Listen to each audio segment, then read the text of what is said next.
Abbott and Costello do not meet Frankenstein in Abbott and Costello Meet Frankenstein, but they do meet his monster and Dracula and the Wolfman. The story opens with the comedy duo Bud Abbott and Lou Costello delivering the remains of Dracula and Frankenstein's monster to a house of horrors.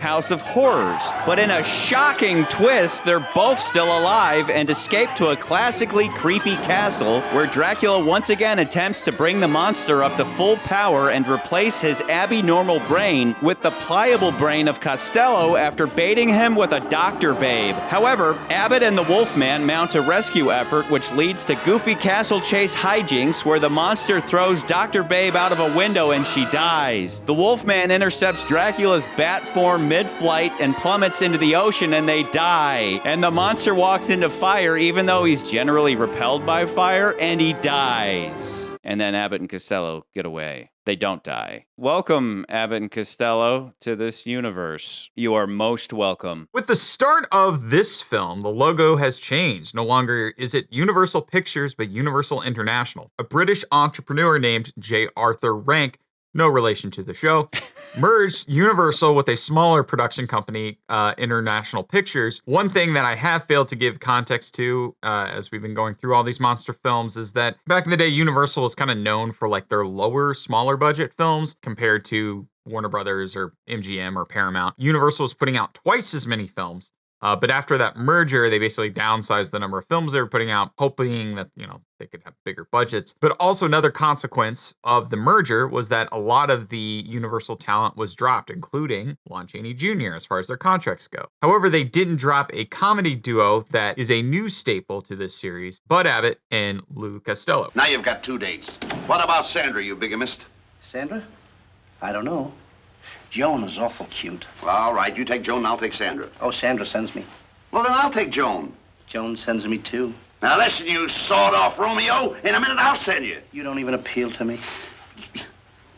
Look, Wilbur, we've always been pals, haven't we? Oh, yes. We've always shared and shared alike, haven't we? Mm-hmm. Well, now, look, let's be reasonable. Come on. I've always shared with you. That you have. If I had 2 cigarettes, I'd give you 1. That's right. And if I had 2 pair of shoes, I'd give you a pair. Don't I know that? And if I have 2 girls... well?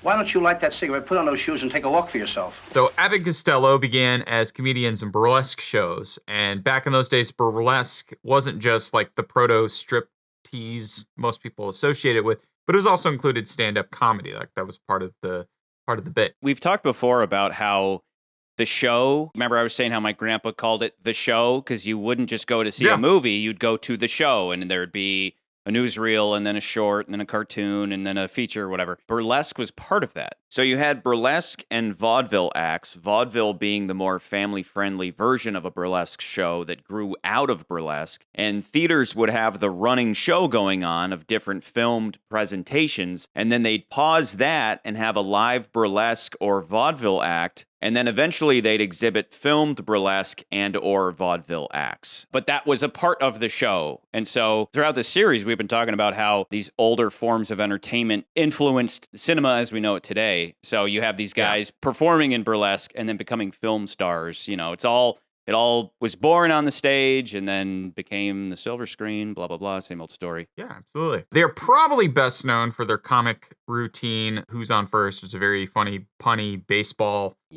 comedy routine. I'm imagining that right at this moment, Charlie is going to insert a clip from that routine. It's very funny. Cutting it in now, times. That was great. That was really funny. That was hilarious. Oh my gosh, so funny.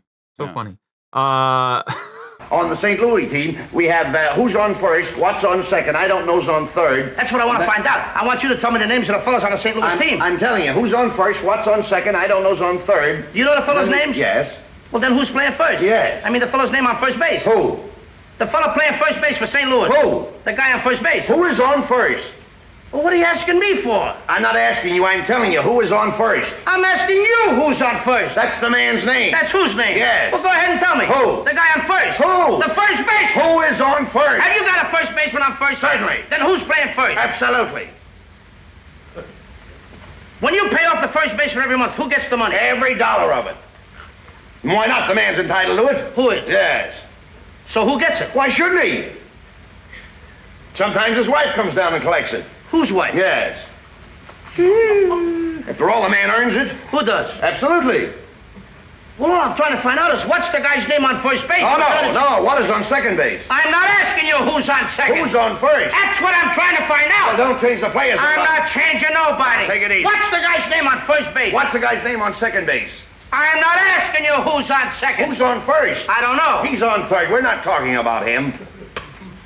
It is legitimately amazing. I mean, there's a reason why they may not be remembered for anything but that. That's how clever and it's relentless. It's like 5 minutes of just relentless hilarity, of puns and just back and forth, and it's great. Quick. It's just like you're trying to keep up with it, and it's one of those where the laughs build because you're never given a break. It's just like, and that's which informs this movie. This movie is relentlessly clever. So they basically that opened the door for them. They were in another film after that, but their first film, like where they were basically the stars, was this film called Buck Privates that had done very well in 41. It also had spawned a couple sequels. But by 45, like these guys have been doing this routine probably since the 30s, so it's been several years by the time they're getting onto the big screen. But by 45, the two's relationship was looking very shaky, and Abbott Costello's producers basically at the time, they had we were talking about like studio had merged, coming up with new ideas. Of course, they're like, well, we got Abbott Costello, they're a big moneymaker. So they make this script with some of the producers that produce some of their films, as well as some writers, which one of those writers includes Robert Lees, who we talked very briefly about when we did Invisible Woman. So it's no surprise when you watch that movie and then watch this, you're like, oh, I can see some kind of connections there as far as the type of humor that we're going to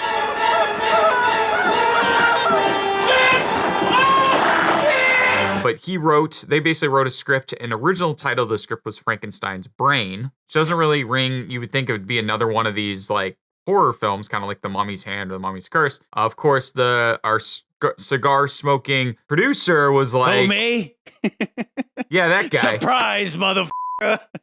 Of course, he was like, yeah, that's not a good name for this movie. So they tested a bunch of different names for the film. Eventually, they landed on Abbott and Costello Meets Frankenstein. This isn't the first time that a movie has seemed as though it should be blah, blah, blah Dracula, and instead it's blah, blah, blah Frankenstein. Back then, because not as much now, because so much time has passed. This guy is synonymous with that guy that you're holding. Frankie and Dracula. Frankie and the Count. Back then, was Frankenstein such a bigger success and pre-sold property in its name that here, I don't understand why the title is Abbott and Costello Meet Frankenstein when it seems like it should be Abbott and Costello Meet Dracula. Because before, even when we had Frankenstein meets the Wolfman, you're like, wait a second, are they calling the monster Frankenstein? Are they violating the sacred rule of horror movies? Well, actually, where are my glasses? It's not Frankenstein, it's Frankenstein's monster. But then in that movie, no, because there's a Frankenstein in that movie. It's Dr. Frankenstein's daughter. Yeah. What I'm saying is so far, they've abided by the law, the great law. And then when we got to House of Frankenstein, they didn't. Well, House of Frankenstein at least had this guy who fancied himself Frankenstein. You would be Frankenstein? Don't profane his name with your dirty lips.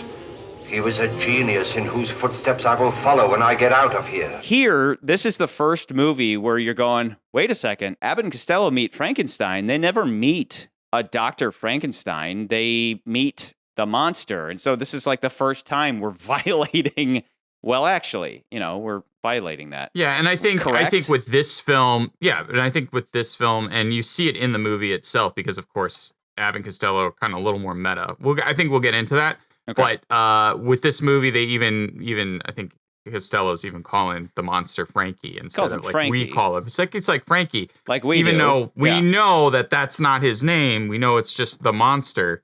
Oh my God, there's a monster behind you. What are you doing? It's Rupert Grint. You like that one? Well, we're going to watch that one next. Son of McCurdy. Just to cover off on that again, McCurdy's son looks like Ron Weasley. First year at Hogwarts, Ron Weasley. There he goes. Bye, Ron. Okay, you got me off track. I hate when you do that. You get me off track, and then I get all but screwed up. it's on point because you're talking about the title, and then it's like, But why is okay? So let me just clarify here. So why then is the clarified. title? I'm clear. Why is the title then Abbott and Costello Meet Frankenstein and not? Well, you Abbott asked and me the first Costello question Meet you asked me. Dracula? Yeah, hold on. The first question you asked me is like, yeah, was it a bigger property? My assumption only is probably because we know as we've been watching these movies. I don't know what to do here. That children love Frankenstein. They don't love Dracula, apparently, because like they a didn't cat. grab the Dracula figure. He's just showing up in like the a episode. cat. It's just a comedy routine. But at this point, see, I could ask my son, would you like to play with this one or you want to play with Frankenstein?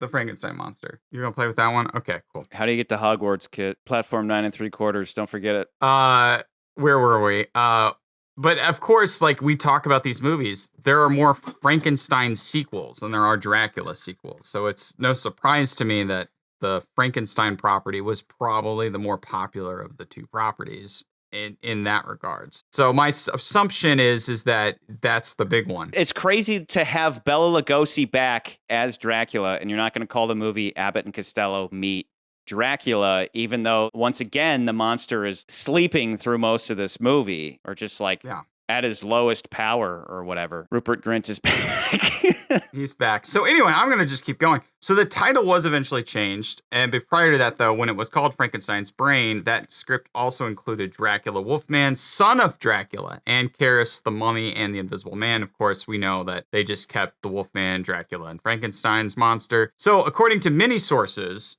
with this film, the duo weren't a fan of the script. They didn't like it. They didn't think it was funny. I think Costello even said his 5-year-old daughter could have written something better. Wow. Of course, between that and then they're fighting in between, those two are also fighting amongst themselves because they've been doing this for a very long time. And as you and I know, when you've done this for many, many years, you start to resent each other and get annoyed with each other. So, that all being said, No comment. No comment. They often would leave the set, and they would leave the set earlier. They'd be playing cards for most of the day, not really wanting to do the work, of course. And I'm imagining also in the midst of all of this, Lon Chaney Jr. is drunk off his ass because that's what he does in these films as well. Yep. But that all being said, this movie was a huge hit. So they, of course, made several sequels. Like, of course, our definition of sequel is different today than back then. But like sequels as in like, yeah, these guys playing characters in this world meet other monsters and other creatures. And of course, we're going to cover 2 more of these films as well. Returning, there's not many people returning for these films, but it is kind of a celebration in a way. And again, like I said, we'll kind of talk about how this film, in my view, when Deadpool and Wolverine came out, this movie, that movie was this. This is like the Deadpool of Wolverine of the Universal Monster universe, because it is kind of towards the very end of the run, but it's also like a fun, like let's poke fun at it, but also a celebration of it at the same time. Which we shall get to. We shall talk about. Mm-hmm. So returning for this movie, we've got Lon Chaney Jr. Last time we see him as the Wolfman, but of course here... The Wolfman. It's the Wolfman. That's the Wolfman. Glenn Strange. Hello. You're fired, kid. You're fired. This is the only episode. This is the perfect episode for this. So Glenn Strange makes his last appearance as the monster. Where's the monster? Frankenstein monster. Show him that one. Frankenstein monster makes his last appearance in these films. It's the very last time you get to see Frankenstein's monster. You plan to show him Dracula. So Bela Lugosi returns in the role that made him famous. Also his second and last time he plays Dracula ever, which is kind of fun because in a way it's like he starts the series and kind of ends the series as Dracula. Like the opening and closing, sort of. The only other returning person is Vincent Price. Makes a quick cameo at the very end of the film as the Invisible Man, reprising his role. There's nobody to frighten us anymore. Oh, that's too bad. I was hoping to get in on the excitement. Who said that? Allow me to introduce myself. I'm the Invisible Man.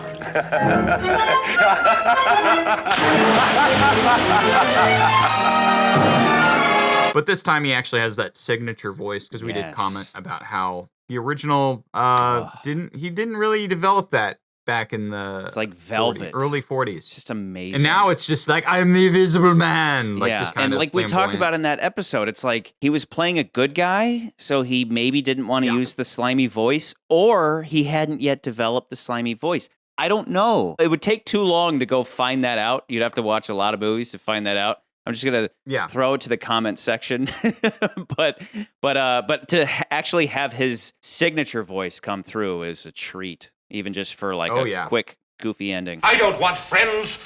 I shall have worshippers and followers, people who will obey me because they recognize my greatness. I said before how he hits his S's, in a sinister way. But then on top of that, it's as if over time he learned how to slow down and he relishes every syllable. The castle lights are growing dim. There's no one left but me and him. When next we meet in Frankenstein, don't come alone. That's great. So, Lincoln, what did you think of this movie? The movie that's on the screen right now. What did you think of that one? Don't this up, kid. What did you think? I didn't know no game was in it. Cut. God damn it! Do it better! He can't hear me, right? He can't hear me, correct? Okay. No idea what you're saying. Do it better! Do it better, kid! Can you tell them about... Did you think it was funny? The Wolfman got Dracula. When the Wolfman got Dracula, was that funny? Wolfman murdered Dracula? Yeah, that was dope. This is what we do, children. You pass down your toys to your kids so then they get into monster movies and then they can start podcasts and then they can be messed up in the head. Yeah, you withhold your love and approval until they have a certain amount of followers, and then you can finally, for the first time ever, say, I love you, son. Anyway, so Charlie, I think you and I both agree this movie is actually pretty good. On par McCurdy. With all of our other comedy films. McCurdy. Pretty good. McCurdy. What? I love this movie. I love this movie. And it's a lot of fun. I'll admit, the first time I watched it, I kind of had that like, you gotta impress me. And first off, other than Who's on First, had zero interaction with Abbott Costello in the past. We're all very familiar with the fat funny guy, the overweight funny guy, and the straight man. That's comedy gold, right? And always has been. Yeah.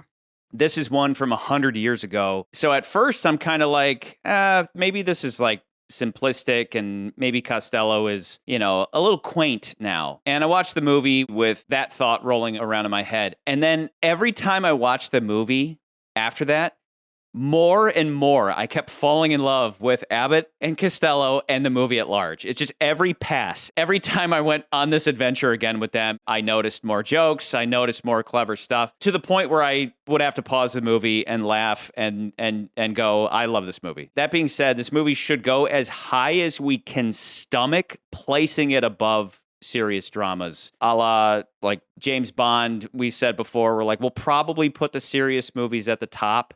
We put something like Diamonds Are Forever at the bottom, which is largely a farce, really fun.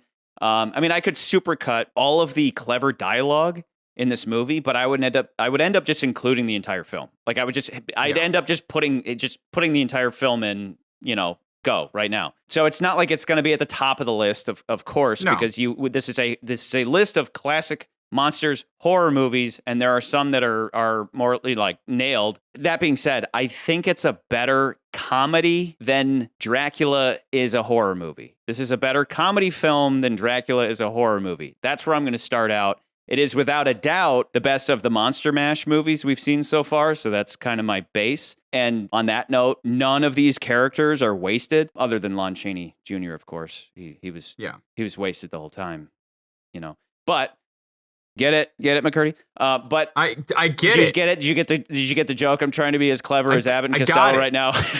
You're not. I'm so clever. I'm just like them. If I'm jumping right into an initial rank, I am above House of Frankenstein, below Phantom of the Opera. Like, I still think our top 5 are like perfect for this list, but I love this movie. I adore this movie. I agree. Here's where I agree with you. I think the comedy and the writing of this movie far exceeds many of these movies where, yes, some of these are monster movies. Some of these aren't really quite monster movies. This one's definitely a monster movie, but it's a fun monster movie. So for me, it's like, okay, it passes that, like, yeah, it's a monster film. It's got horror stuff in it, but it's playing it more for laughs. So I am with you there when I'm like, this is the best of any of the Monster Rally films or the Monster Mash films. Like, definitely better than House of Frankenstein. Where I don't agree with you is putting it above something like Son of Frankenstein or Dracula, i.e. Spanish Dracula, because we're putting both those together. Yeah. My reasoning has more to do, because I think you would have said, oh, it's because you would put it because this is not the serious movie. It's not so much about the seriousness of the movie. It has more about doing with the meanings of those movies. Because for me, it's not like we looking at our list, you know, we have like our top echelon, those top 4, top 5. Those are like real true horror films, and they do have meaning. They have subtext. There's something under there. It has its fun, but it's like a horror film, but it also has meaning. Like, that's why I think these definitely come to the top. I think this movie should be towards the top of the list, of course. But for me, I'm like, I have a problem with us going, yeah, we're going to put this above Dracula. And then you watch this movie and Dracula's riding a boat. And I'm like, he's driving a boat. He's driving a boat. Like, that's like the silliest thing I'm thinking of. Like, I'm watching this movie. I'm like, you've got scenes where Bela Lugosi is like running around in a Scooby-Doo thing. And it's fun. Yeah. Don't get me wrong. It's fun. It's but Scooby-Doo for me, thing.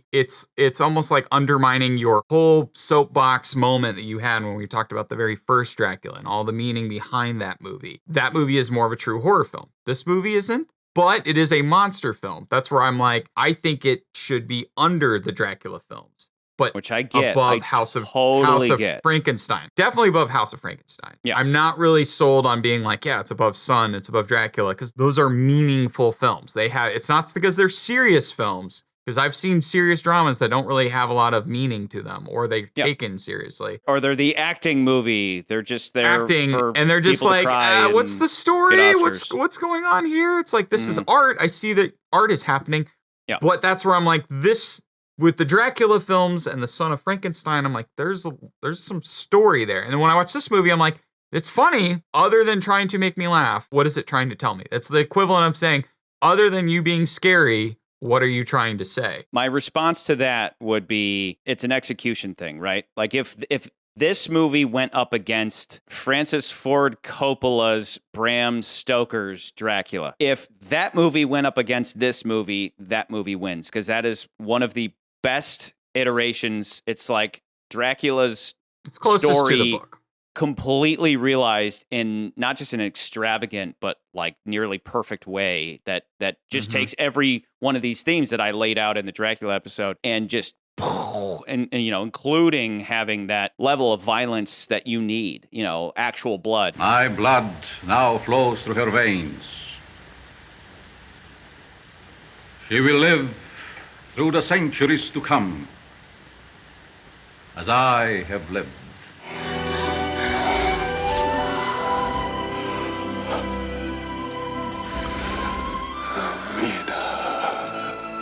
Drink and join me in eternal life.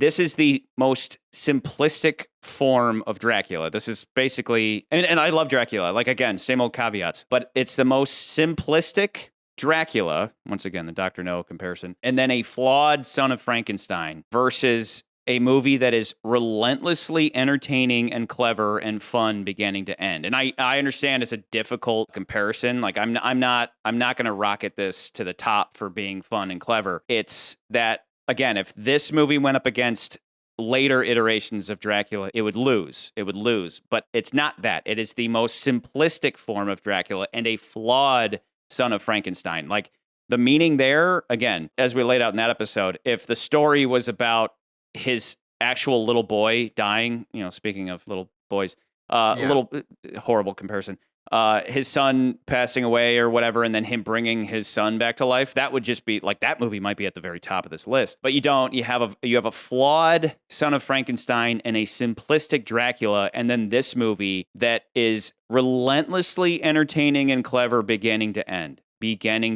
And I wouldn't be disappointed if this movie hits above House of Frankenstein. I'm happy. I can see it as high as number 6. If it doesn't, I won't be butthurt. But like, I think it deserves that, even if it is largely played for laughs. I think it just has all these elements that when they come together, it far exceeds not just Dracula, but the annoyingly held back in its third act, Son of Frankenstein. Again, this is where I go, that's what made that's like, it's like Dracula makes what that movie is, makes this movie work as much as like The Wolfman makes this movie work, or Frankenstein makes this movie work. And it's like, you have to have those movies either at least understand what those movies are. You don't have to necessarily have watched them, but you have to have an understanding of what those movies are, because those are that's like the groundwork. This movie this movie is more of making the fun of groundwork. Yeah, I think so, because like Lugosi here is not Lugosi in Dracula. His take on Dracula here is a little more silly. What we need today is young blood and brains.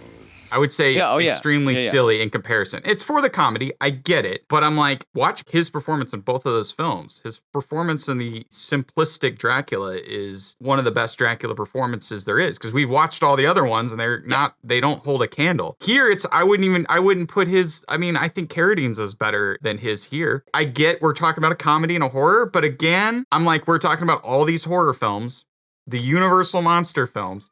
It's like those top 10 movies that we have so far, at least for me, it's like the at least top 7. Those are kind of the bedrock foundational films here. And then you go to this movie, it's like, it's a great movie. I enjoy it. That's where I'm like, I just don't see it above Dracula. But we can come back to that. We can come back to this, but let's talk a little bit more about the film itself, because I do think there's something to be said about how this movie is the meta movie. This movie is, if you want to draw comparisons, this is the Deadpool and Wolverine version of this universe, because it is basically poking fun, having fun with the material, but also being a part of it at the same time. Back. Yes, master. He thinks I'm Dracula.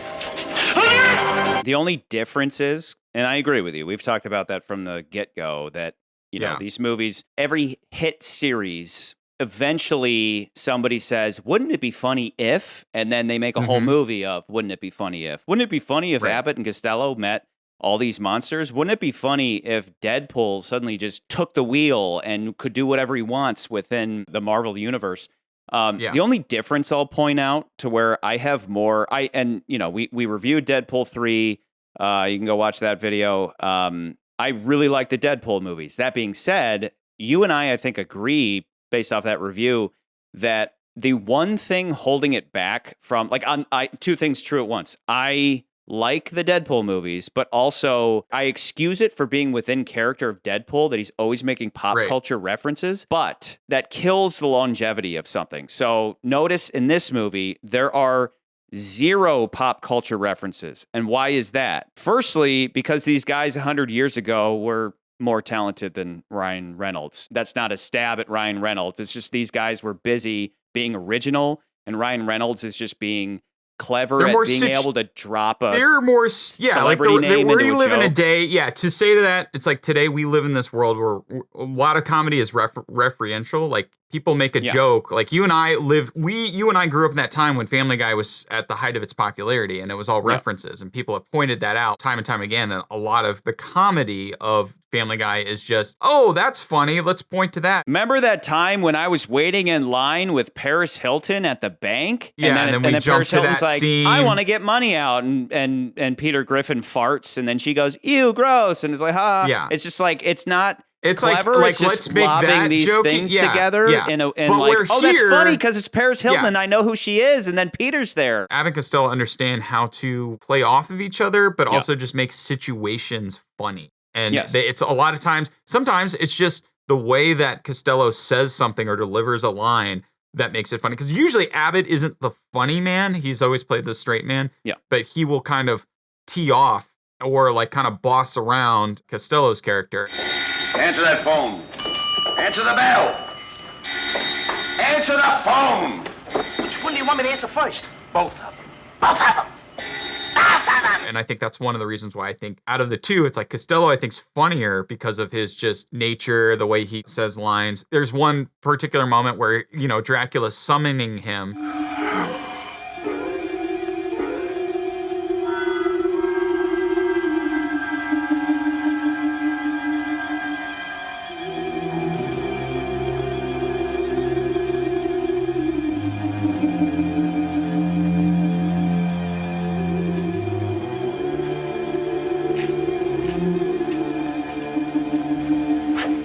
then all of a sudden he starts skipping at the end of the take. And it's the funniest thing. It's just like he's just skipping along. So I laid out my top 3 Costello moments. Yeah. And that's right there at the top where he anytime he skips at the opener and he skips at that moment. And that's what I'm getting at. It's the way you say something. It's not so much what is said. And I think today's comedy is more of like, let's say something funny. It's got to make it funny versus, and I know this because I made a movie like this, where it's way how people say things. If you say it in a way that's just like you draw it out a little too long, or you're nervous about how you're saying it, or you're almost lying what you're saying. And I have a new client who's being sued because some balding green jacket pencil dick was making some crazy accusations in his store. Do you know anything about that? Not balding. Sometimes that brings out the funny out of that situation, not if you played it straight and serious. Or you play it straight and serious, and it's still funny because you're taking it too seriously. So to my point, that moment is still funny 100 years later. Whereas a lot of Deadpool may not be funny. It may not make sense 100 years from now. A lot of it will. Like a lot of that stuff will hit the same 100 years from now as it did, a few months ago. They also don't assume that everybody is overloaded with the pop culture info. We're overloaded with info now that we, in a way that we weren't 100 years ago because of obviously home video and phones and like what we've been saying about franchise continuity, like Marvel doesn't need to give you a catch up every movie on what happened in the last 20 movies because they just assume you've seen all of them because everybody has easy access to, streaming services and all that. So the point being that these guys are making, like, yes, this is the Deadpool, the closest thing we can approximate it to is Deadpool, but this movie stands on its own significantly better than anything Ryan Reynolds ever, made Deadpool-wise. And again, just to reiterate, really appreciate the Deadpool movies, but you and I agree, constant pop culture references, even if they're in the character of Deadpool, kill the timelessness of your movie. But then there's a movie like this that is timeless. It's funny no matter what era you live in. Yeah. Because a lot of the comedy isn't just, no one's making references to things. Like, what would ruin Remember this that time movie Mary would be, Pickford gave you a blowjob? Yeah, Douglas Fairbanks was really upset about that. Like, oh my God, stop it. Again, they're playing with the circumstances they have. That's what makes it work. Like even the whole stupid bit with like, oh, I thought it was a guy in a mask. And, they even set that up. So visually, it's like a visual comedy gag that Abbott is dressed exactly like Lon Chaney. This is your mask over there. Oh, no. Please don't wear that. Didn't Mr. Talbot tell you not to put that mask on anymore? Now, what are you putting it on for? Get up! We gotta find Joan. Come on, chick. Now take that mask off! I'm your friend! Who did it? It was somebody in a wolf's mask. McDougal, what happened to you? Why, you. It was you. He said he was going to get me. Me? That's right. I saw him arguing with you earlier this evening. Oh, that's ridiculous. Why, I wouldn't even... Oh, people, real-life people, that's... Yes, so boy, tell him. You, chick. What's the matter? What was the idea of trying to take a bite out of me? Huh? What was the idea? Now, you... What, did you take a bite out of you, too? What's the matter with you, chick? You going mad or something? Wilbur! Don't let that little fella fool you. He's an accomplice. Me? Let's call the sheriff. I'll go. Wait a minute. I see what you did there. That's fun, too. There is kind of like a meta with the Halloween costumes, of course, because we go to a Halloween masquerade party in this film. And you even see, I think, one character who he's got a fez. So you're like thinking like, oh, that could have been a mummy like reference. A tip, not a little mummy reference in the but film. Then there's like an an Uncle Sam right there too, So we got all these like characters. The but of course, like I think Costello wears like a cape like Dracula. And then, we have the Wolfman mask as well. So there's like, okay, there's some little, where that's the most meta this movie gets, other than at least at one point in time, Costello calls the monster Frankie. Frankie, I'm telling you, it's a bad deal. I've had this brain for 30 years and it hasn't worked right yet. Ask me how much 1 on 1 is, Frankie. Go ahead, ask me. I think that's the closest this movie gets to being overly meta, like the Deadpool films, but it still works. He came to the same conclusion that we came to, which is calling him the monster is annoying and makes no sense in the context. Like for us, it's annoying, so we say Frankie because the monster, but within the context of the movie, It's like, what do you call him? It would make no sense to just keep calling him the monster. And calling him Frankenstein obviously makes no sense either for reasons we've been over. So naturally it becomes Frankie because it's not Frankenstein. It's not the monster. The monster is too generic to ever stick, so you need the Frankenstein monster. Frankie, don't let him do it to you. Frankie, boy. Listen to me, Frankie. It's the same logic. It's so funny because to see him say that, it's such a better name than the monster because it's short and quippy and all that. So it suits this comedy moment. But you are right, though, about the guys wearing the same clothing. There is something really clever going on here. And again, it's more clever than, like movie references and pop culture references. And it reminds me of the movie The Other Guys, to make a movie reference right after what I just said. The movie reference to another movie reference? Yeah. So in The Other Guys, you have the guys in that movie that in another movie would be the leads. Dancing in Highsmith, shoot, drive, and sex with style. They're rock stars.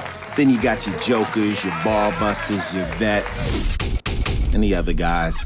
Played by The Rock Sam and Jackson Sam and The Jackson. Rock, right? Yeah. In the serious action movie, they would be the leads. But then in this comedy movie, those guys operating side by side with the comedy leads in the comedy, the other guys. So by the end, you have Wilbur and Chick, Abbott and Costello, next to the professor and Talbot, Larry, the Wolfman, and they're dressed the same and performing similar actions. Now take it easy. You'll be all right. We gotta get back to the castle. John's in there. Come on. Come on, Wilbur. Not me. I'm not going back in here. I got too much of what they want. Brains. So you have the duo and the duo. You have the guys who would be in the serious Universal Monsters picture, the Professor and the Wolfman. And then you have their comedy equivalents right next to them.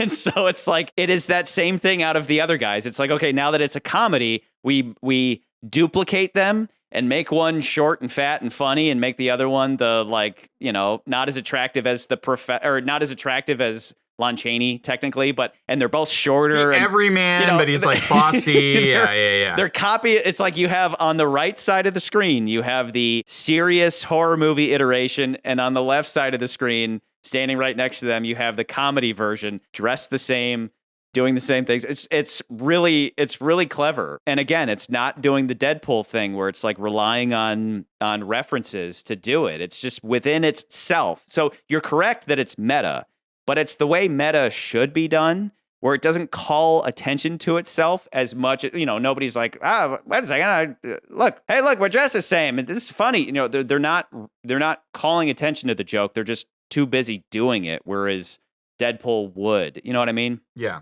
And I don't want to knock Deadpool. I just think Deadpool is too postmodern.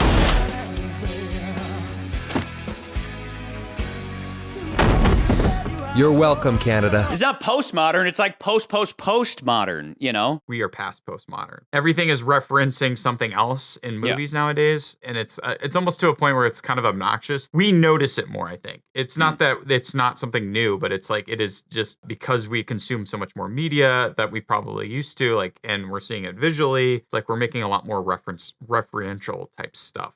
And guys like you and I grow up addicted to stories, and so we have all of this knowledge in our heads, but then what about somebody born today? They have to catch up on all that stuff, and a lot of times they don't. That's the thing, is like, if you're going to make something, do your best, even if it's a comedy, even if it's a movie like this that's going to make fun of all these movies, even if you're setting out to make fun of all these movies, you can still make it timeless. You don't have to settle for, that's something I've complained about before. It's like, I love Tarantino movies, but his movies come out, and then all of a sudden every script you read is like, got to have all these references to other movies because Tarantino did it. Isn't it so clever? And it's like, you're dating it. Or like when a musician makes a song and they put in, I remember Gorillaz decided to censor Trump and Obama in a song. And I was like, thank you for doing that. Because don't date your music. Don't date anything you make. Do your best to make it timeless. Walt Disney understood this because when the last movie that he was alive for when they were making was The Jungle Book. In The Jungle Book, there's a sequence when Mowgli runs into these vultures. If you watch the movie today, you'll notice that the vultures have a certain style of haircut, which was popular in the 60s by a famous British band that you and I both know. Very funny. Yeah. And you would know even more than I would, right? Something about them one time. So you did. I did. Whatever happened to that thing I wrote about them? I don't know. We will find out in a couple years. Yeah. But that all being said, Disney, they originally had wrote a song that was more in the style, of course, the Beatles, right? And so but then Disney is like, no. We can't do that because it's going to date the movie. So they changed it. And the song is now, the reference is still in the movie because you watch it, they still have the haircuts, but the music that they're playing is not like a 60s Beatle-esque song. They play like something a little more generic. Yeah. So it's like people are aware of exactly what you're talking about. It's just like, make it timeless. Don't make it too much of the time, especially if you want something to have legs. And I think this movie teeters that line. Like I just said, this movie does play with the bedrock foundation that is the top tier horror films. At the same time, it like finds its own footing as far as the story and where the comedy is. Because the comedy is, again, they are playing foils, the monsters are, in the same way that House of Frankenstein used the Boris Karloff character to kind of drive the story forward. Yeah. So we're not making Lon Chaney the main character. We're not making Dracula the main character. They're all playing in with because of this one through line story. And it does it in a much better way than House of Dracula, where it was like, we're at the monster house and we're going to fix these monsters. It's nothing like that. It's more of like, we're more following these characters. Their antagonists are Dracula, the monster, and the Wolfman to an extent. So on that note, let me throw in why I also agree that this is the best of the... I said before, this is the best of the Monster Mash movies. Let me qualify that specifically because it's as if they realized after making all the other Monster Mash movies that mashing monsters doesn't do anything. Unfortunately, it doesn't exactly lend to a lot of creativity, or at least I believe you could, but we haven't seen it yet, which is which has been a continuous disappointment for me. And Frankenstein Meets the Wolfman, the monster met the Wolfman so they could try to die together, and when that didn't work, they fought for no reason, as we covered in that episode. Beyond that, there hasn't been a satisfactory motivation to put any of these guys together so far. It reminds me of the whole Star Wars dilemma, where Disney buys Star Wars, and the first thing you think is, wow, Disney can now bring to life all of these like this massive universe and all these books, and like there's this huge amount of lore coming out of Star Wars, and they don't. They just remake the previous movies, and they just load everything up with lightsabers and AT-ATs and just all the same stuff. And that's kind of what we got here, was that it's like, let's mash all these monsters together. How about this monster meets this monster meets this monster? We can really do some amazing stuff, right? And they don't do anything fun or creative. Once again, Larry the Wolfman wants to be cured. Once again, we have to recharge the monster. Once again, Dracula is just kind of thrown away. All these monster mashes have been disappointing. And then this comes about, and it's not about that plot. It's about these two knuckleheads just being caught up in something they don't understand and us just having a good time and them being clever with it. That all becomes background, to your point. It's like, now you have this comedy duo driving the plot, and then these monsters are, you have some obviously have some scenes with Lon Chaney and with Bela Lugosi, and they're driving the plot, but they're servicing Abbott and Costello in the process. So Dracula is trying to revive the monster for some reason, and I'm fine with that. Before, I would always complain about that. Now, I'm fine with that, because it doesn't matter. It's more about trying to get Costello's brain in this film, where it's like, that's a whole, that we can talk about that. That's a whole other Wilbur comedy and thing Chick with this movie. Are in over their heads, caught up in something they don't understand. And within that context, we do fun things. That's all that matters. Like, the story overall makes little sense, and I don't care. Again, it's the diamonds are forever effect. Eventually, you're like, these things aren't making sense. Eventually, you go, oh, they're not supposed to, so who cares? The one thing that, if there's one thing that you can say really doesn't make sense, is why. Like, it's just the why under a lot of it, because it's like, I can understand the why of why Lon Chaney at least is trying to stop this, because at least you're like, do you though? He's had so much alcohol. No, I can understand it from the perspective of like, I've been dealing with this my entire life of being a monster, i.e. if it takes place in some other universe because House of Dracula never happened or whatever. But that being said, it's what like, does Lon Chaney worry about? I followed Dracula all the way from Europe because I believe that he's going to try and revive the Frankenstein monster. We must find him and destroy him before he can do this. He's worried about him reviving the monster? Exactly. Who cares? But that's what I mean. That's the one piece. That's the one big why, is like, well, what happens if the monster... Like, it's like when we talked about James Bond, when we talked about, like, So what happens if so why do I care about the Afghanis in The Living Daylights? Like why does the movie never gives me a reason to care? This movie never gives you a reason to care why if the monster comes back. But it doesn't matter. Like it doesn't matter. You're all like you whatever. need to know. Like even at one point, he's before they lock him in his hotel room. He goes, if I went to the police, I'd have to explain myself. Why don't you get down to the police? Tell them you know the story about Dracula and the monster. They'd be very interested. Oh, I can't do that. Because then I'd have to tell them who I am and why I know what I know. Yeah, that's the writer being like, I'm not going to answer that question, because it doesn't matter. All you need to know is that for some reason the Wolfman... Like it opens with the Wolfman. That's what's kind of funny. It opens with foggy London. It's reusing footage from Frankenstein Meets the Wolfman of that cop walking. It's that scene right before he discovers Larry Talbot just like laying in the gutter. And they just cut to Larry. Instead of laying in the gutter, he's just like looking through the blinds, There's a moment where he like is in the mid phone call and he just turns into the Wolfman, but it's almost just like it just comes over him. It's like, damn it, like I'm turning into the Wolfman. Under no circumstances are you to deliver those crates until I arrive. Understand? Like that throughout was the funny movie, to at me. the most inopportune times, he transforms. It's never wasted. Like him transforming is never wasted. Get me off here. What are you looking out the window for? Somebody else coming after me?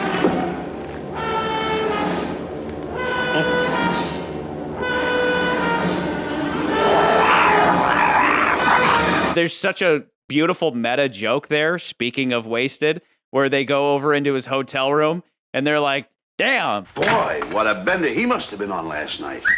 It's like Lon Chaney himself was probably on a bender the night before, or was like on a continuous bender throughout the whole They just production. found him in the set like that. They're like, all right, roll camera. We got this. Exactly. Roll camera. That's the type of joke that Ryan Reynolds would make that joke and then make it all meta and I don't know, put up some tabloids about him from real life or whatever, but they don't need to do that. It's just a funny joke for anybody who is dumb enough to wear these shirts, like you and I, to be into this stuff. So anyway, speaking of things not making sense. Do you know what I've got in there, miss? Haven't the slightest idea. Just the greatest attraction the House of Horrors ever had, that's all. One of them's a coffin containing the remains of the original Count Dracula, and the other's the body of the Frankenstein monster. They receive these crates of these bodies, the remains of Dracula and the monster. Yeah, it's kind of like how in the House of Frankenstein, we had the Chamber of Horrors. So this guy is like the American Chamber of Horrors guy. Yeah, that guy's actually pretty good in this movie. That guy's just always yelling and just hilarious. Every scene he's just like, I'm gonna get those guys. Let me go! Listen, fat boy, where are my exhibits? Now you leave him alone. Not until he tells me where those exhibits are. Where are they? Where are they? Where's my bodies? They're over there. He's perfect. He's got his own movie going on. His wife's gonna divorce him if he doesn't start.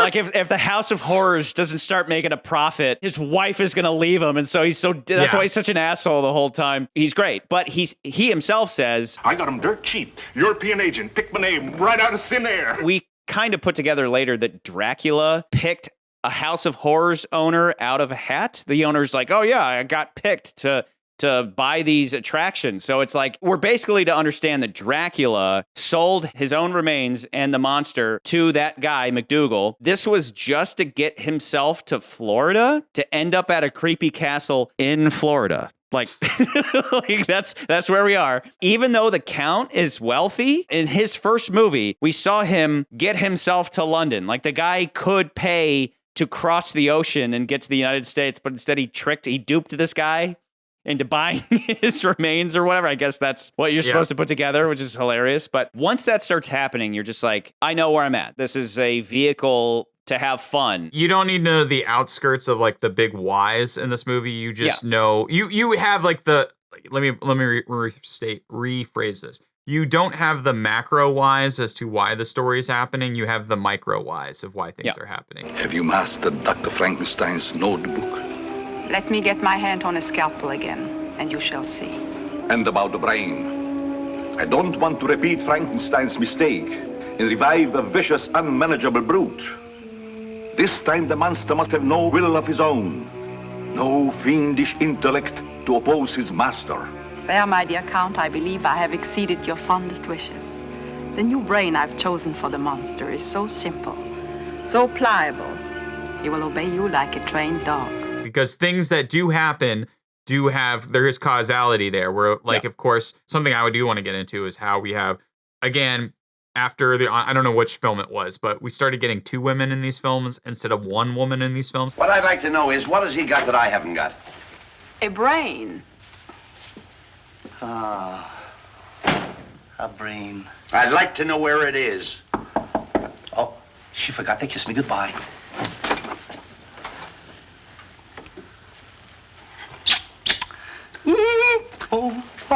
Now, who is this? She's beautiful. I'm Joan Raymond. She's Joan Raymond. Our cigar chomping guy was like, yeah, it'd be better to have 2 chicks broads and is better than always one. better than one. Exactly. So Wait, we have you twice get as many that. tits in this picture. We're gonna gross 4 times as much. That's how the math works out. Twice as many tits, 4 times the f***ing money. Okay. Hey, little kids, this is expensive to buy in traffic. Okay. We open up the movie. We get Abbott and Costello are handbag guys, or they're bringing in luggage from planes or trains or wherever. I don't know. And then, of course, and I love just real quick, I love that they call it a grip, which I guess is an old term. I've never heard anybody say, Nobody calls it a grip I've anymore. only heard it. Yeah. I've only heard suitcase my entire life. Go out and get the lady's grip. Mr. Talbot, you forgot your grip. So to hear it here, I was like, oh, that's fun. Like multiple But times, then we already meet our first babe in this film, and she's head over heels over Costello, but it's actually a ploy to get his brain because somehow she found out that this guy is a dimwit, and they're going to use his brain for reasons. We still don't, that's, again, macro, we don't know. Because instead of putting in a criminal brain, they're going to put in an idiot, and then he'll be more easily controlled. But he's already controllable. Nobody knows. Yeah, but he's already controllable in the film because he's always calling him master. Come. Lie down. Here. Yes, master. So wait, why do we need another? Exactly. Why do we need another brain? Yeah. Why do we need another brain? Master. Then later, because of this whole insurance fraud thing with our yelling guy who's just mad every scene, he's always yelling. McDougal, we get an insurance investigator who turns out to be another hot girl in this film, and she's outsmarted by a couple of morons. Those 2 crooks got out of jail on bail. We know that, Mr. McDougal, but you see, In fact, I arranged it. I arranged it. It's my job, Mr. McDougal, to find those missing exhibits. I'm quite sure I can persuade the chubby little fellow to lead me right to them. also attracted to Costello for some reason. For all the fake while, reasons, fake reasons. And of course, all the while, Abbott is, you've got 2 chicks. I don't have any chicks. You got to give me my chick. All of that bit is great. Which just leads to, really funny. like, again, delving into more my absurdity. I have best Costello moments and best jokes. And out of best jokes is Sandra, how can you look me in the face and say that? How can you look him in the face? Period. It's just like the whole time he's questioning why these hot chicks are just Abbott being upset. We're not even talking about monsters. We're just fighting over girls. We're fighting over girls here. Yeah. Just pays dividends in comedy gold. Just Costello, the short, fat, ugly one, constantly rubbing it in the face of the straight man. Just like joke after joke after joke. Now look, you've got Joan and Sandra. You've got 2 girls.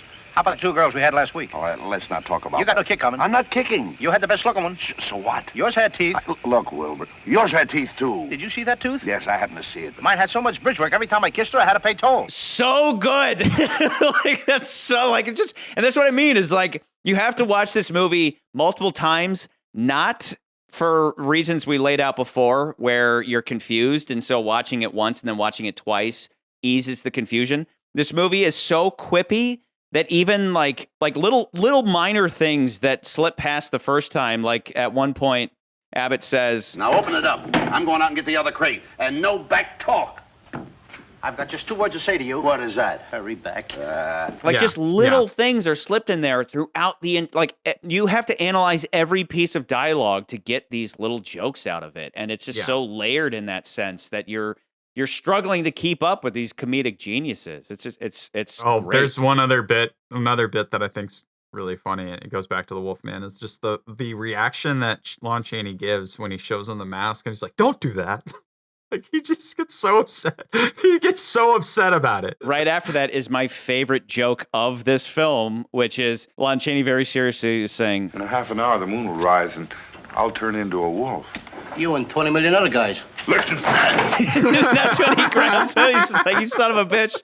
How dare you make a hilarious joke when I'm about to turn into a murderer? Like, it's just, it's relentless, dude. It's just so good. Speaking of Dracula, we talked before about why is it that after the first Dracula, every Dracula movie since has had an alternate name? I am Count Dracula, but I'm known to the outside world as Baron Latos. He has an alias. This one, it's Dr. Lejos. She calls him Dracula, and he's like, don't call me that. Come in, Count Dracula. Thank you, Sandra. But the name is Dr. Lejos. I wouldn't want to frighten your technical assistant. Finally confirming our suspicion this whole time that he changes his name because his name is so famous that if he walked up to anybody and said, hi, I'm Count Dracula, they would freak out. Like, oh, you know. So instead he's Latos, he's Lejos, or like that stupid Alucard thing, you know. D-R-A-C.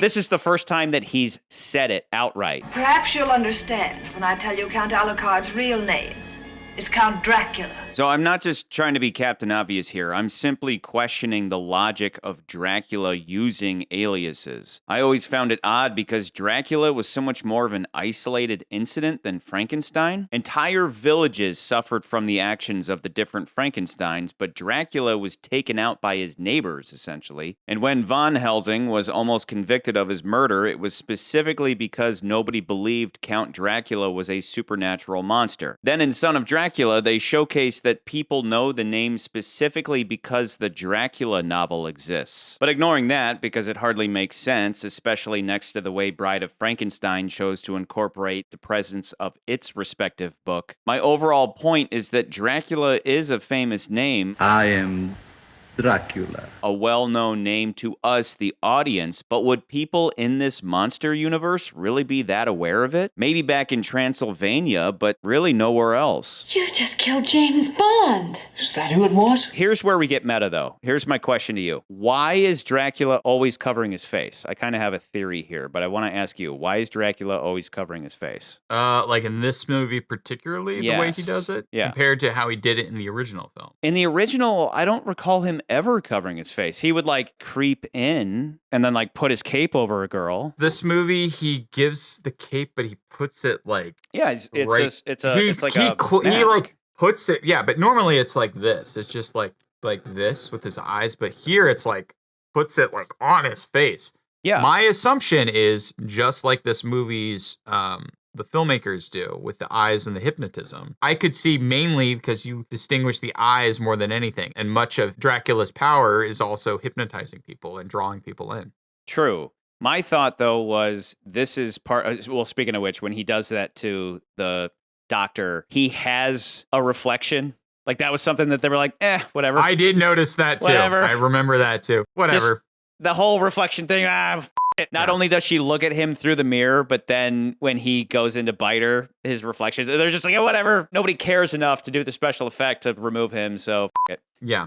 But okay, my theory on that, though, on the two things, the covering his face, which obviously immediately makes you think of Ed Wood, where he's like, but sir, Bella's dead. What do we do? He's like, just have another guy just walk around like this. Be sure and keep your face covered. Just cover his face. Yeah. Nobody will know it's not Bela Lugosi anymore. But Wilbur goes through the way they moved several times. One of them was about 8 foot tall, way up there.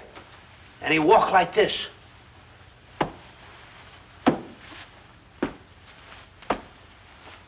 Just like that. Now, that's the way he walked. Ah, stuff. You don't believe that, huh? Certainly not. Well, I saw it. And the other one, he went like this. And he kept getting closer and closer. He had eyes that were balls of fire. To me, it's part of this Deadpoolization, this meta stuff. Like, it's the stereotypes, right? That's not what they actually did in previous movies. It's like pop culture latched onto those movements. How does Frankenstein move? He goes, oh. But he but never, like when you watch those movies, he doesn't really do that. And No. but you could say he does do that eventually when we get to Ghost of Frankenstein, because Lon Chaney's version, he like really starts to play up the arm thing. But remember when Bella took over in Frankenstein Meets the Wolfman, he was blind. Because he was That's right. blind, he did the stumbling with his hands out. Right. And then it's like Strange took that and just said, okay, how about he's just kind of like dumb, and so he moves like that. yeah, and I don't remember, I remember him doing like this in the original. I don't ever remember the way in which he does it in this film, where it's literally takes the mask, the piece of fabric, and putting it on his face, like it's covering his face. I don't think they do that in any other iteration we've seen. No. Dracula, okay, and so that's my point. My point is that it's like pop culture's take on how these monsters move is informing this movie. And so Frankenstein, everybody knows, Frankenstein goes, oh, and Dracula covers his face with his cape, so you just see his eyes. When in the original film, this guy never does that. He, like when he's shown the cross, he like... And then apart from that, when he's moving in to bite a woman in bed, he's moving in with the cape, but he's never doing, he's never it's covering never his face just like with fabric. right over, it's never like that. So, so that's part of the Deadpoolization. It's like Costello being the surrogate audience person. Now listen, Wilbur, I'm getting sick and tired of the silly nonsense of yours. Some guy going around, another guy going, No. The one guy is cool. The big, and the other guy, not like that, like this. all right. Like somebody from the audience being put into the movie and being like, one guy moved like this and the other guy moved like that. It's like, I saw a Dracula movie. I saw a Frankenstein movie once. Yeah. I think that's what they do. Versus like, no, that's not exactly what Yeah, they I'm not ever calling did. this out in a negative way. I'm saying this is part of that pop culture informing it, the meta, comedy, Deadpool, all these things we're talking about with these movies. There you are. So you thought I was imagining things, huh? Well, I told you about the fellow who was 8 foot tall and walking like this with the stiff legs and all that, and then the other fellow with this here. Wait a minute, you're crazy, and so is this screwball. We talked about the best jokes, but the best Costello moments. You already nailed my favorite. There's two others, and it just has to do with him screaming because he's just so good at playing the scaredy cat. When he's just sitting quietly after finding Frankie and Dracula in the basement.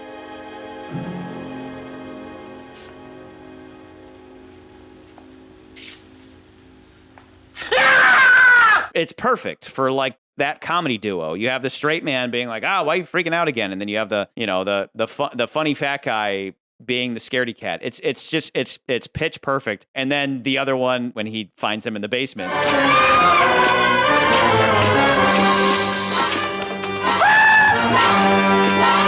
And I swear, the first time I watched the movie, like I said, I was just kind of like, you got to prove yourself to me. Are you really that funny? And then I just started falling for them more and more.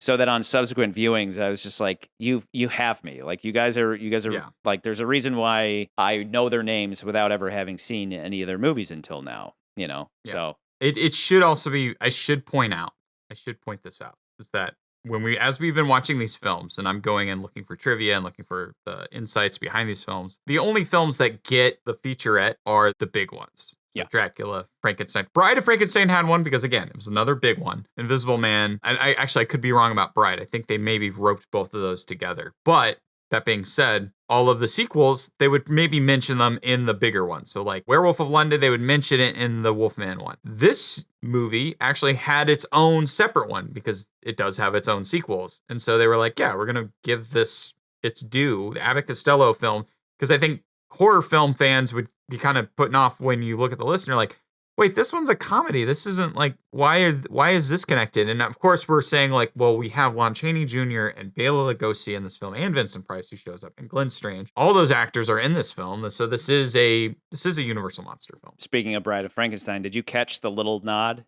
to Bride? Where in the opening you have all the monsters are walking, they're animated and they're all walking, and when they get to the female lead, there's a little sting. There's a little musical sting from Bride.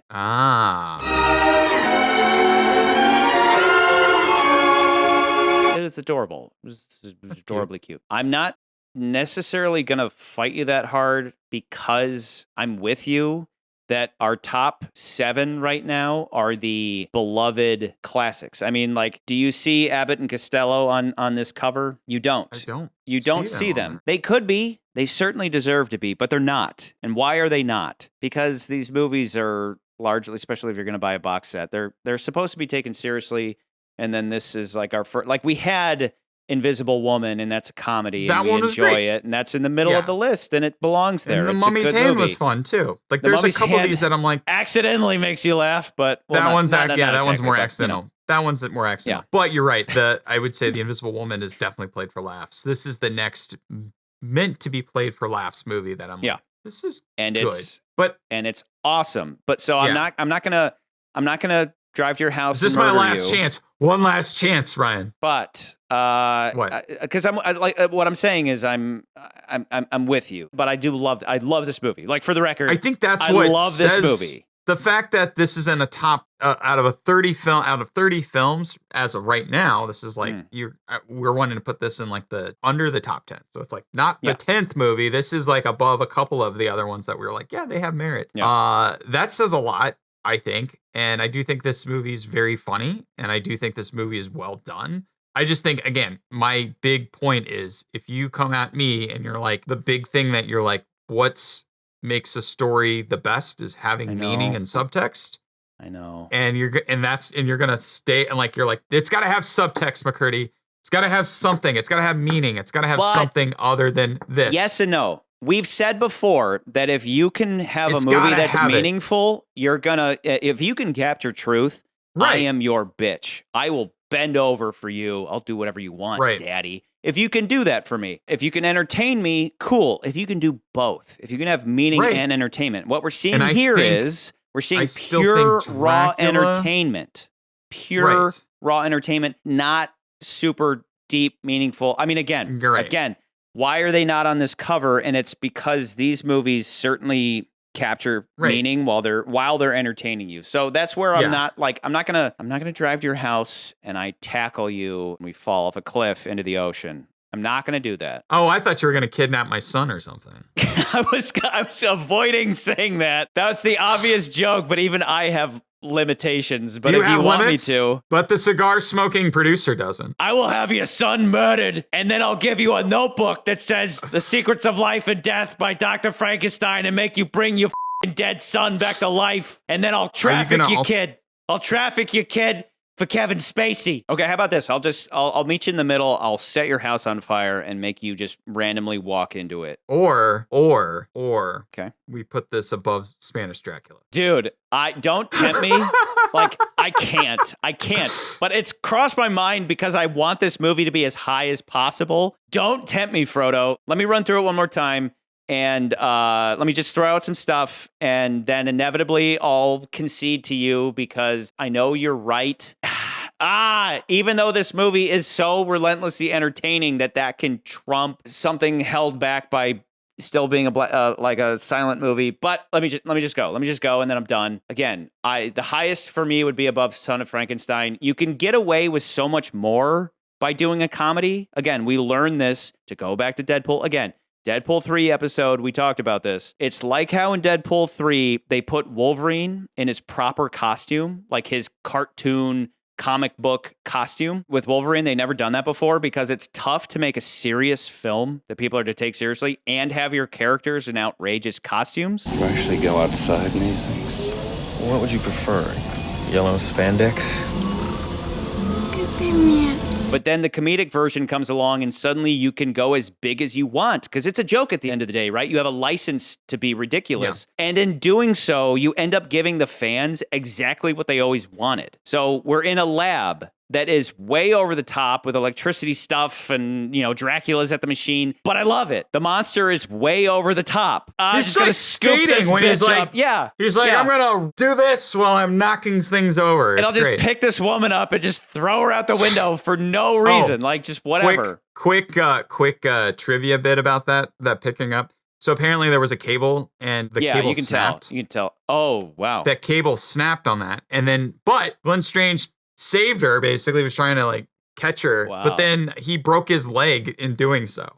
Wow, what a guy. It's a good one on Glenn Strange, man. Yeah, cool. What a guy. That sounds toast-worthy to me. You can get away with moments like the monster throwing a dozen barrels at Abbott and Costello and missing every one of them, and then walking into fire, even though his characters always hated fire. And then, of course, the ending. It's the perfect ending, considering everything I just everything. said. Like, it's like because this movie, because we did say House of Dracula is like technically the real ending of these. This is more of like, hey, let's have fun with that stuff. Yeah. This is the final time we get these characters. Bottom line, at base, and I know you already agree with me, I'm not grandstanding, this has to be above House of Frankenstein. It's the best monster mash we have, and that's the most comparable, of course. That's the highest monster mash on the list. I know you're right. I know Dracula is meaningful, even though it's rudimentary, it's still majestic. Like you even said in that episode, you said Dracula is a hard watch. You said it's a hard watch. As much as I want to press you on how you f***ing said that, and this is the opposite of a hard watch, this movie is just like,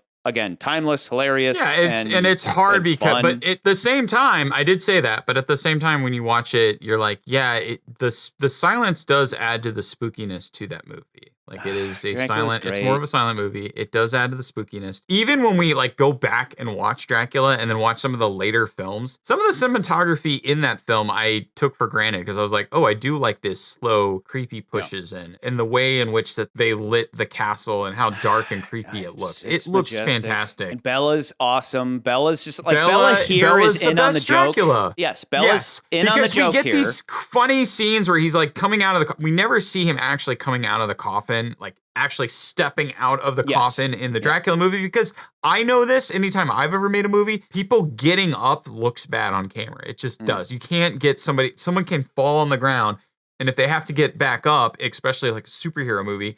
Oftentimes you just cut to this. Like you cut to this because if they can't do that thing where they ninja flip their feet back up, right? It says they it land looks on their bad. feet. If they can't so do like that, to have him here, having him here, it's like, well, don't show Bella getting out of the coffin. That looks weird. But him like the camera coming around and then now he's there. It's like that's a little more spooky. That's a little more mysterious. I think Dracula, even though I did say it is a hard watch, mainly because of the sound, where it's like there's no music in the movie for the most part, except for the beginning and the end of the film. We're here, of course, it's like we're 10 years later, 15 years later after the fact. They've figured out how to make a movie by now, but I still think Dracula has this creepy factor that really does get you in the mood for Halloween, where this movie is fun Halloween. You watch this with your kids. Both of them are great. Shut up. But on that note, I think this film does a better job than Spanish Dracula, because Spanish Dracula takes a lot more of your time to listen to people in Spanish. Spanish Dracula is even better at getting out of coffins. Even better. They had smoke, okay? They had style to it. With I was Bella, just making they a just joke. panned to the window. Boring. With Spanish Dracula, it was so much doper because it was like plume of smoke. Well, I was gonna tempt you into Dracula putting it guy. above Spanish. I was tempting you into breaking it here because we have Bella. No way. Bella's back. Bella trumps Mexican Dracula or Spanish Dracula. Dracula. Bella Lugosi trumps our actor who played Dracula in that film, bar none. Because it's the best of both worlds, Charlie. Because I know in your heart of hearts, you're like, I want to put it above, but Ryan's right. This movie doesn't have meaning. Oh wait, we have two of the same movie. I could do it. I could do it. Oh my God, I could do it. Yes, come to me. Yes, dude, we should totally put this above Spanish Dracula. Oh my God, we should. Oh my God, we should. It is. It is. Because it's better than, like in my view, it's better than Dracula. But Dracula is this timeless, deeply meaningful classic about what happens to women when the tall, dark, handsome Count Chads come along and ruin them. We're talking about the production value of a movie superseding that. And if you want to say that, I would be like, yeah, I'd put it above Spanish. Oh my God, you asshole. I could live with that. I could live with that. Son of a bitch. I could live with that. Yeah. Yes. Oh no. Oh no. I could live with that. I can't live with you putting it above Dracula because Bella's performance, mainly even Bella's performance. It's like, I can't do that to Bella. You had this great performance. Now you have this, like, making fun of your good performance. Above that, I can't do that to that guy. Spanish Dracula wasn't that good. Spanish Dracula, the character, was not that good. Ah! Ah!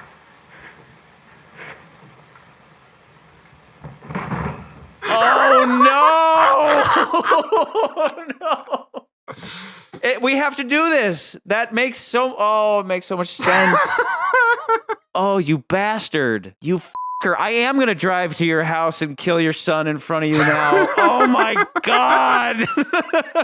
The voices in my head are compelling me. Like I said, this movie needs to be elevated as high as we can stomach putting it. I can stomach up in breaking the up list. the Dracula duology here because mainly my logic here is just it's Bela Lugosi coming back for the second time, the last time, as the character that made him famous. We meet again, Count Dracula. Dracula? Yes, that's who he says you are. Oh, my costume, perhaps. No. Talbot here thinks you're the real thing. Uh-huh. Right out of McDougal's House of Horrors. What an odd hallucination. But the human mind is often inflamed with strange complexes. I suggest you consult your physician, Mr. Talbot. And take him along with you, please. And he understood the assignment. He understood this was a comedy. Didn't I hear that you were going to masquerade ball? Well, yes, we have our costumes out in the boat. Ah, you young people. Making the most of life while it lasts. I know what kind of movie we're making. This one's a fun movie. I don't have to overdo it here. Plus, I'm a little bit older. Put on some weight. Okay, McCurdy, if you need some deep meaning in order to put this above Son of Frankenstein, anytime a woman, anytime one, let alone two really attractive women are coming onto you, they want something from you. So they want your brain, or they want you to so that they can. So what you're telling me is that the monster in this movie, they want you for an insurance claim settlement or something. Whatever. Point being that if women ever come on too strong, this is the opposite of Dracula. In Dracula, ladies, if Count Chad comes to you in the middle of the night, you may want to invite him into your bedroom to nibble on your neck. Don't do that, because it's going to ruin your life in the long run and turn you into some single mom who lives in a castle or whatever, eating babies. This is the opposite. This is like if two succubi come onto you, they're probably going to steal your brain and turn you into a monster, right? Very good. Right? Very Super good. duper meaningful. Put it above Son of Frankenstein. Locking it in at number 6, below Phantom of the Opera, above Son of Frankenstein. Cue the lightning. Good night, everybody. Toast to Glenn Strange. Get the out of here. I know you're right. By the way, I know you're right. Dracula is... Hold on. Backing up real quick. Backing up with the Glenn Strange thing. I had that wrong. What happened was the wire came back and he tried to catch her and then he broke his leg. And then apparently Lon Chaney got his drunk ass up and put the makeup on and say, I'm not kidding. That's actually what it is. So he actually he's like, all right, I'll do it. I've done it before. So is he the one who does the huge sway thing? Because I don't know swear if that's him or like, if that's Strange. I thought a stuntman took over. Seriously. I don't know if that part's him, but the stunt of him grabbing him, apparently the part where he throws, that's Chaney. I know we give Lon Chaney a lot of for being because he's drunk half the time. Yeah, but like he is so down to do he is absolutely dude. Lon Chaney is like your son. He's just like, I want to be a part of the podcast. And then someday he'll be like, I podcast too, because I used to watch my dad in the basement do podcasts with his idiot drunk friend on the internet on the talking screen. Lon Chaney's like, I'm just happy to be here. I love booze too. I'm just going to drink and just like, stumble around and like pick up a girl and throw her through a window. You know, like he's down. Like he's just always down for whatever is asked of him. I admire that. He's the son of a legend of the screen who's just like, I'm going to be just like dad. And then to date, he's the only one to play the 4 key roles. He's the only one of all these actors to be Dracula, to be the mummy, to be the monster, and to be the Wolfman. So he just loves it. You can tell he loves it, other than the fact that he's continuously drinking himself to death, but maybe he had fun. I don't know. He looks like he's having fun. Over the course of history, since these movies have come out, Boris Karloff has been synonymous with the Frankenstein monster.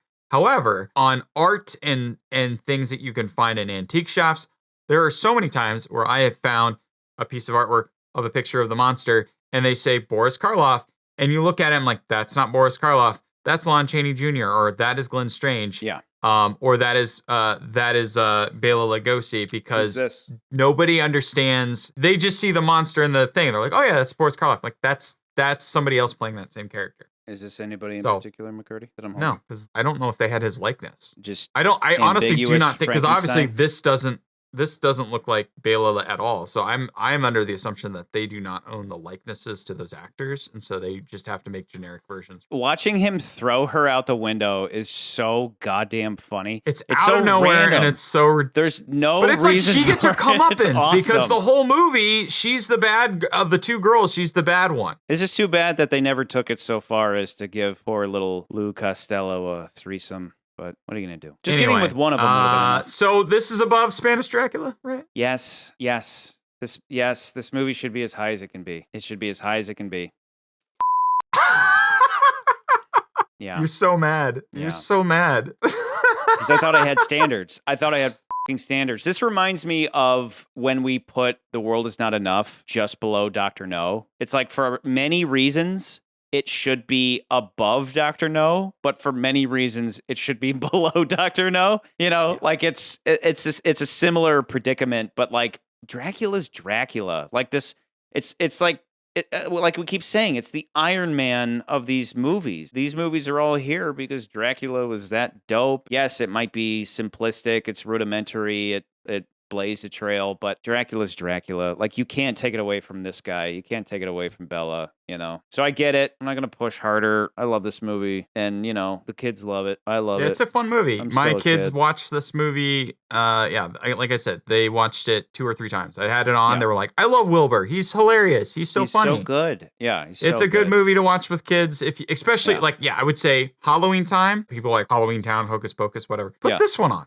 This Totally. is a fun. I will be putting If this on. if your kids are like a little nervous to watch like the Wolfman or Frankenstein or some of the more like serious monster films, Put on the put this one Scooby-Doo on. version. This is the Scooby-Doo version. Yeah. This is with all of them running throughout the hallways, and it Yes. still ends in like the best stupid ending possible with like Bella like flying away as a bat, and the Wolfman just catches him.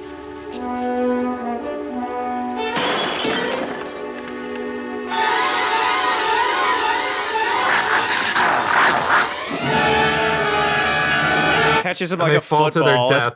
Yeah. They fall to their death. Yeah. So It's great. All right, let's lock it in. Locking it in. Locking it in. Number 8. You son of a bitch. How am I supposed to look myself in the mirror having split up won't. Dracula and Spanish You won't. Dracula? You win, McCurdy.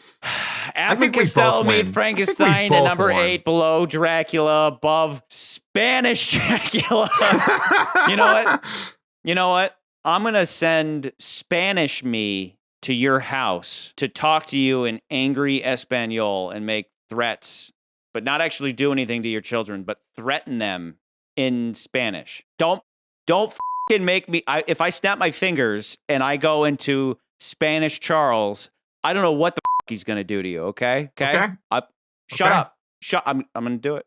You're sounding a lot like our dead friend Scott. I'm just saying. Yeah. You sound a lot like him. I miss Scott. I do too. I can still kind of smell him through the earth here. I miss all of our dead friends. I wish we knew a doctor who could bring them back. But anyway, did the lightning wake up your son?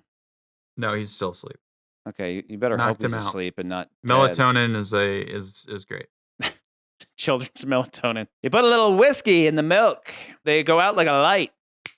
Oh, that. Lon Chaney. Lon Chaney used to do that to his bullshit son, Lon Chaney Jr. I hated that f***ing brat when he was on set all the time, but now I love that son of a bitch because he makes money.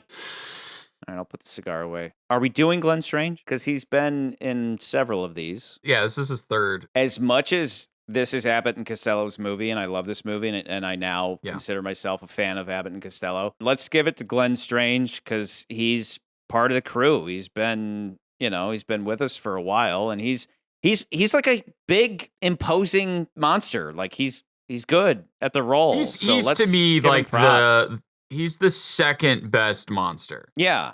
Totally. Because I personally, I don't think Chaney's very good. No. Lugosi's fine, but like it sort of story wise, it made sense why they used him. They didn't but, do him like, no favors. His performance with the whole thing, they cut a bunch of stuff out. Yeah, they kind of kneecapped his stuff performance. sucked. But I think Strange is the only one who like oddly got to work with the original, so it's like he got a little bit some tips. Of course, they had to play it up here, but like, you know. And what a way to go out. Just burned. Stumbling into the fire and then falling. In Florida. Falling into the water. In Florida. Where was the last time the monster was? He was in Florida. Burning on a dock. Yeah. He'll come back. He'll come back. All right, cool. Yeah, let's do it to Glenn Strange then. I don't know much about the man. He had a kind of a very interesting looking face, much like some of these other actors we've seen in these films. But I mean, he did a lot of Westerns too. So like that was his other thing. He did play the monster 3 times, but he was also on the TV show Gunsmoke. And then he was also in a bunch of Westerns during this period. So yeah. My kind of guy. I happen to like horror movies and Westerns. So there you go. Now I got to watch some Glenn Strange shows and movies. Cool. Yeah. Glenn, thanks for bringing the monster to life for the last time in this series. Yeah. And thanks for sacrificing your leg for that hot lady. So that's terrific. Sorry, Spanish Dracula, but I just like this movie. To Glenn. To Glenn. Cheers. Mm-hmm. To this guy. He was in it too. Mm-hmm. Do